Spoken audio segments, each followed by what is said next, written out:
যারা sea food বেশি খান, সামুদ্রিক বিভিন্ন রকম প্রাণী খান, যেমন ধরুন লবস্টার বা চিংড়ি বা সমুদ্রের মাছ, এই ধরনের যারা বেশি খান, ইভেন অক্টোপাসও তো আজকাল বিক্রি হচ্ছে, তো এগুলো কিন্তু মোটামুটিভাবে ইউরিক অ্যাসিডের বারবার একটা অন্যতম কারণ।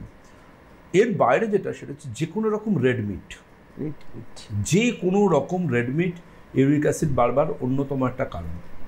আর কি ইউরিক অ্যাসিডের বাড়ার অন্যতম আরেকটা কারণ হচ্ছে অ্যানিমাল অর্গান।